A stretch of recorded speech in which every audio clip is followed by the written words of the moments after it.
The Federal Reserve caught a lot of attention over the weekend as it appeared that a debate over its emergency lending programs held up the entire $900 billion stimulus package. And joining us now to walk through exactly what happened and why it's important is Kathryn Judge. She's a law professor at Columbia who's an expert on the legal matters surrounding the central bank. How are you? Doing well, thank you. So I want to kick things off by just talking about the compromise that was made. It effectively bars the Fed, again, the central bank, from reopening three specific emergency programs that they had opened up in the midst of the crisis. One to help state and local governments, one for small and medium-sized businesses, in addition to one that backstops the corporate bond market.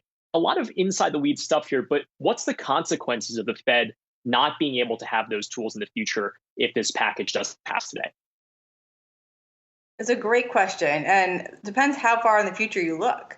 One of the near-term consequences is it means that when we have the change in transition and the new administration comes in, they are not going to be able to use those facilities that have been set up and are currently operational to potentially provide even more of a boost to the economic recovery that's still fragile and underway. And particularly when it comes to Main Street and municipalities, there's a lot of reason to expect that the change of administration might have resulted in perhaps more generous terms and more support. Longer term, when the next economic shock hits or the next financial crisis hits, it's going to mean that the Fed is still able to provide support to banks and even to non-bank financial intermediaries, but it's not going to replicate what it did this time around, where it provided support directly to the real economy.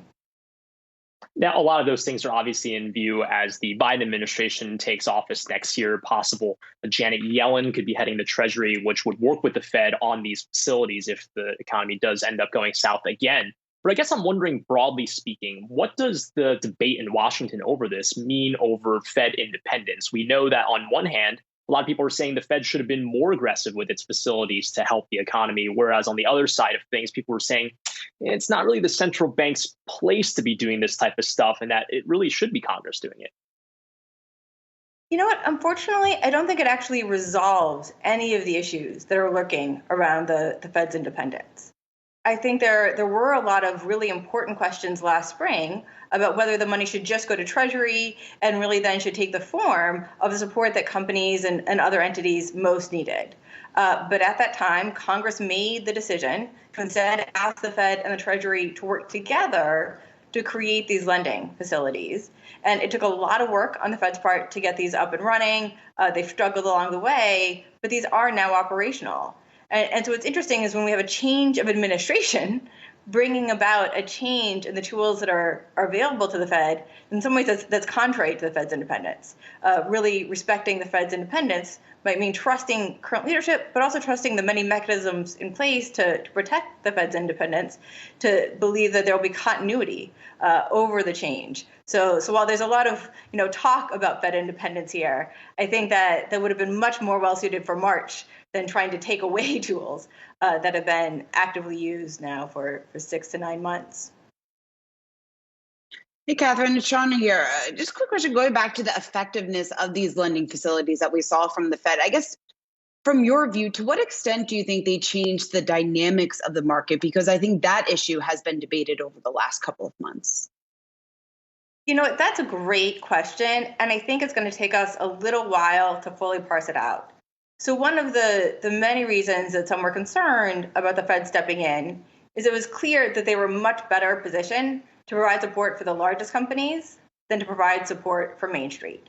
As soon as they announced the two different corporate credit facilities, we saw a real meaningful decline in spreads, and the largest companies have been issuing a record amount of debt, basically ever since that announcement at very reasonable rates.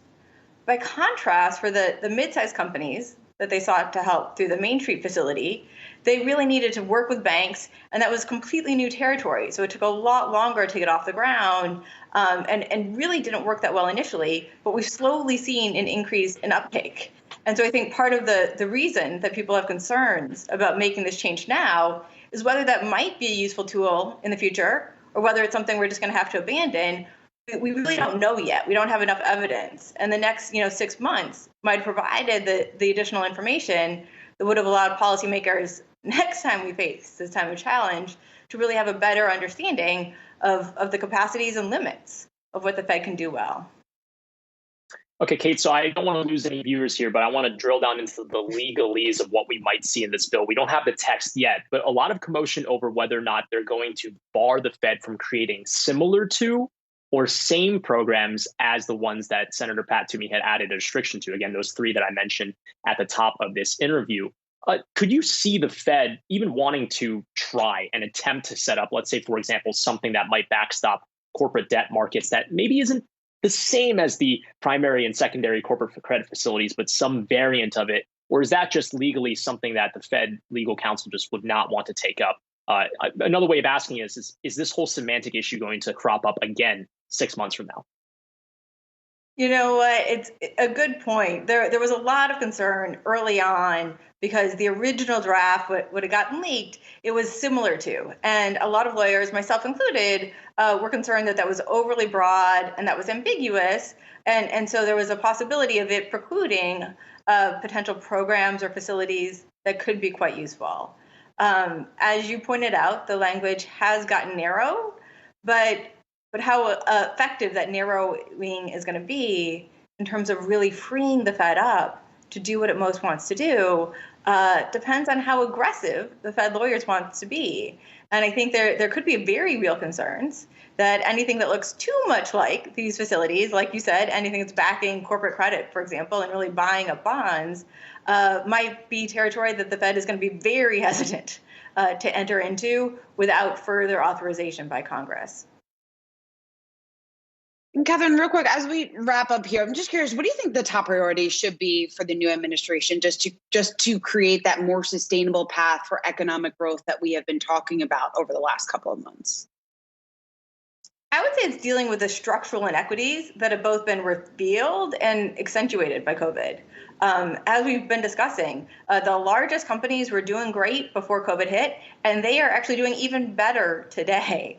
By contrast, a lot of the smaller and mid-sized companies have struggled to do well, both on the operations side, but also in terms of their access to financing. And that's a differential that really ought to concern, I think, the next administration, because we know the small companies are a really meaningful point of innovation for the country, but also greater opportunities for advancement for different populations. So I think trying to figure out the structural inequities, both in terms of the corporate layout and in terms of the individual level, will likely be a top priority and should be a top priority for the new administration. All right. Well, Kate Judge, the professor of law at Columbia University, thanks so much for joining us. We'll have you back on when those issues crop up again in a few months, inevitably. But thanks so much for joining us on Yahoo Finance. Thank you.